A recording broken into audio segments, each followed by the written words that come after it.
Dans cette vidéo, on va parler de nos panneaux solaires portables qu'on utilise depuis maintenant plus d'un an. Alors je précise de suite, c'est pas une vidéo sponsorisée, on citera le nom d'aucune marque. Et de toute manière, au vu du retour d'expérience que je vais vous faire, vous allez vite comprendre qu'aucune entreprise qui vend des panneaux solaires aurait voulu être associée à cette vidéo. Alors évidemment, il y a des avantages à utiliser des panneaux solaires portables, mais vous allez voir qu'il y a aussi beaucoup d'inconvénients et c'est ce dont on va parler dans cette vidéo. Le premier avantage de ce type de panneau solaire, c'est que c'est très simple d'utilisation et que globalement, ça peut s'adapter à n'importe quel type de véhicule. La seule chose que vous avez à faire, c'est de les acheter et en un claquement de doigts, c'est bon, vous avez déjà doublé, voire triplé votre puissance solaire. Alors généralement, ce type de panneau solaire, vous n'allez pas les connecter directement à la batterie de votre cellule, mais plutôt, souvent ils vendent des kits et vous le connectez plutôt à une batterie portable. Mais donc ça veut dire qu'en quelques minutes et sans se prendre la tête, vous pouvez vraiment augmenter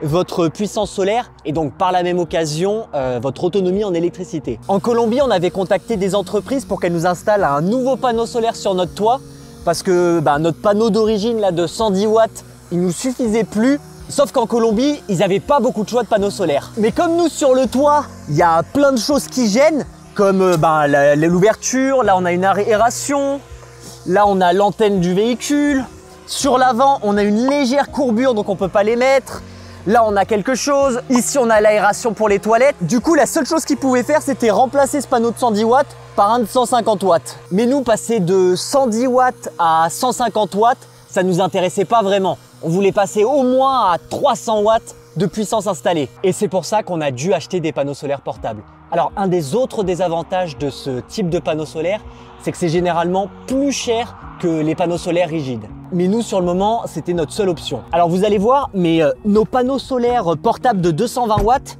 en réalité, ils prennent pas énormément de place parce que en fait on arrive, quand ils sont pliés comme ça, on arrive à les ranger assez facilement à l'arrière du pick-up. Et ensuite, quand on les sort, hop, et après, et c'est sûrement le plus gros avantage de ces panneaux solaires, c'est qu'on peut les orienter comme on veut. Donc là, par exemple, moi, le soleil, il est juste là. Donc, je peux me mettre comme ça. Je les attache avec leurs petits crochets. Hop, et voilà. Et si le soleil il était plus vers là ou là-bas, j'ai juste à les prendre, les tourner et les mettre à une autre place. Et ensuite, et ce qui est sûrement le plus intéressant avec ces panneaux solaires, c'est que je peux choisir moi-même de l'inclinaison. Donc par exemple, si le soleil, là, je vois qu'il est déjà un petit peu descendant, je peux les mettre à 45 degrés. Et en adaptant l'inclinaison, on peut vraiment parfois doubler la puissance solaire qu'on reçoit. Par exemple, là, si les panneaux solaires ils sont à plat comme ça, un peu comme du coup nos panneaux solaires qui sont sur la cellule, et quand le soleil il commence à se coucher, sur nos 220 watts de puissance crête, on va peut-être aller chercher 100 watts. Par contre, si quand le soleil est couché, je m'amuse à l'incliner, et il ne faut pas avoir peur de vraiment les incliner, donc les incliner quasiment à 45 ou 90 degrés, et là on va aller chercher, je vais facilement aller chercher les quasiment 200 watts alors qu'on est en fin de journée. La dernière fois, on a réussi à capter 200 watts de puissance solaire alors qu'il était 20 h et que le soleil se couche vers 21h30 en ce moment en Argentine. Donc en jouant avec l'inclinaison, en ce moment, entre 10 h du matin et 20 h, on arrive à capter quasiment 100% de la puissance des panneaux solaires. Alors que nos panneaux solaires qui sont sur le toit et qui sont complètement à plat, globalement entre 11 h et 14h30, on arrive à capter pas mal de puissance solaire, mais sinon le reste de la journée, c'est divisé par 2 ou par 3.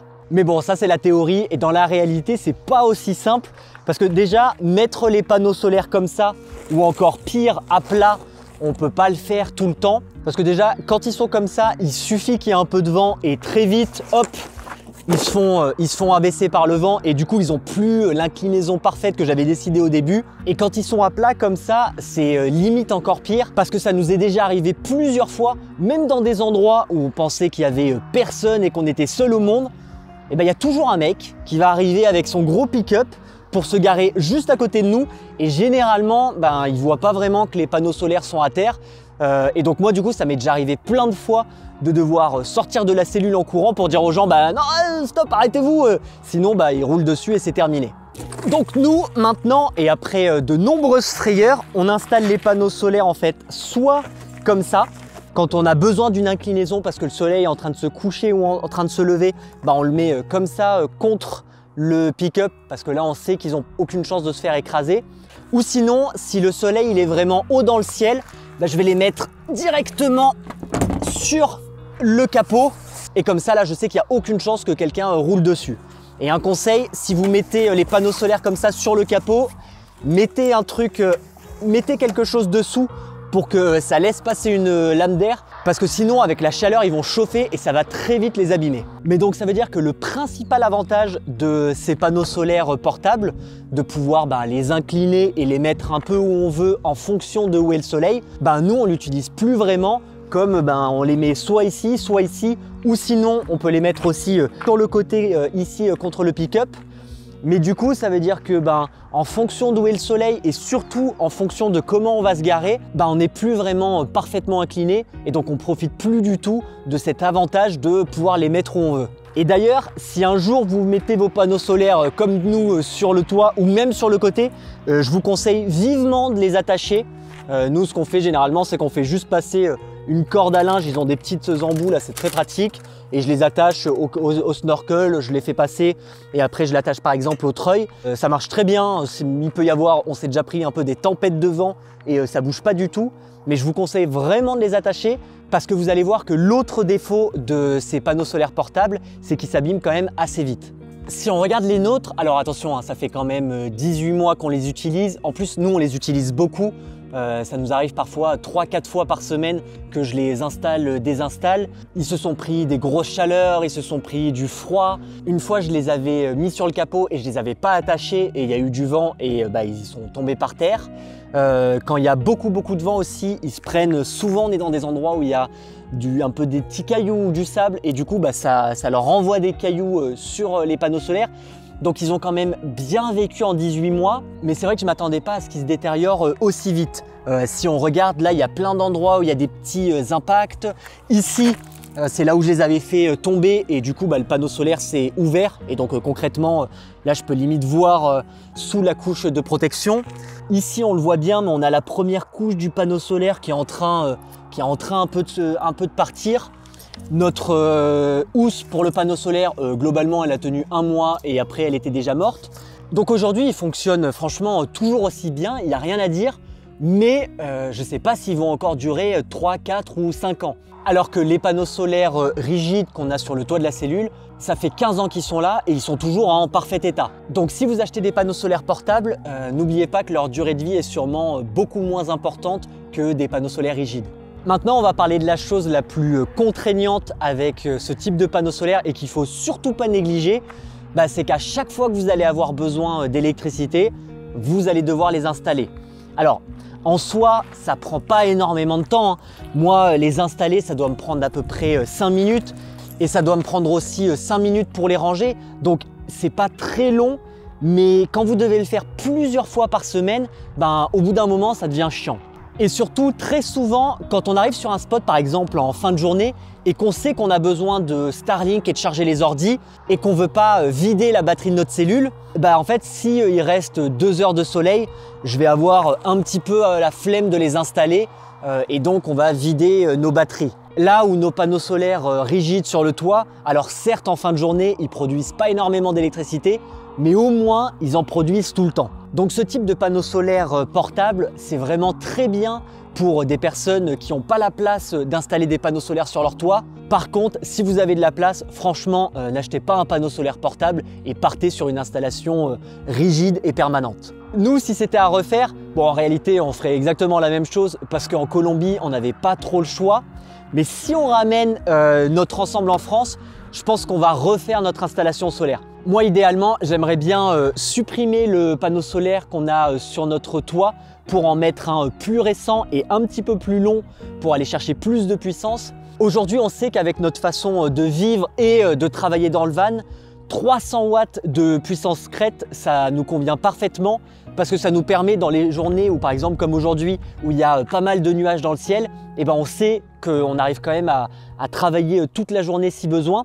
Donc 300 watts de puissance, c'est ce que j'aimerais bien installer sur le toit de la cellule. Alors j'ai pas encore trop regardé ce qu'il y avait en France comme type de panneaux solaires rigides et je sais pas si on va avoir la place de mettre 300 watts de panneaux solaires sur notre toit. Il faut que je regarde ça. Et sinon, alors attention, alors là, et sinon, moi ce que j'aimerais faire aussi, mais je sais pas si c'est une bonne idée, c'est en fait, j'aurais bien mis des panneaux solaires semi-rigides qui viendraient se mettre là à l'endroit où on a la courbure sur la cellule, parce que en fait si on a la possibilité de mettre des panneaux solaires semi-rigides sur l'avant de la cellule, là au niveau de où il y a la courbure, on arriverait très facilement à atteindre les 300 watts de puissance en gardant notre vieux panneau solaire de 110 watts. Mais je sais pas, j'ai pas eu des super retours de ce type de panneaux solaires. Comme généralement ils sont un peu collés, je crois qu'ils prennent vite la chaleur et ça claque assez vite. Donc si vous avez une installation avec des panneaux solaires semi-rigides qui ont une petite courbure sur votre van, camping-car ou cellule, peu importe, ça m'intéresse vachement d'avoir votre retour d'expérience. Et sinon, il y a une dernière possibilité, alors je vais pas remonter, mais ce serait d'essayer de mettre un panneau solaire rigide sur l'avant. Mais le problème, c'est que comme il y a un peu la courbure, je pense que le vent, ça va rentrer par-dessous sur le panneau solaire et j'ai un peu peur que s'il y a des grosses tempêtes ou même en conduisant, au bout d'un moment, ça arrache le panneau solaire. Donc bon, tout ça, il faut qu'on y réfléchisse encore un peu et on a aussi la batterie de notre cellule qu'il faut absolument qu'on change. Donc on va devoir se poser des questions aussi, est-ce qu'on passe sur du lithium ou est-ce qu'on reste sur du gel? Alors je sais que le lithium c'est beaucoup mieux, mais c'est vrai que maintenant avec toutes les problématiques qu'il y a autour des batteries lithium, dès qu'on veut prendre un bateau ou faire un shipping, comme toutes les compagnies elles sont un peu en train d'interdire les batteries lithium, je pense que ça se réfléchit quand même, lithium ou gel. Enfin bref, si on ramène le van en France, on aura plein de choses à faire niveau électricité parce que, vous l'avez compris, mais j'aimerais bien me séparer assez vite de ces panneaux solaires portables. Donc voilà, maintenant vous savez vraiment tout sur les panneaux solaires portables. Merci d'avoir regardé cette vidéo, n'oubliez pas de vous abonner et de mettre un petit commentaire pour nous soutenir. Et sinon, à la semaine prochaine, ciao!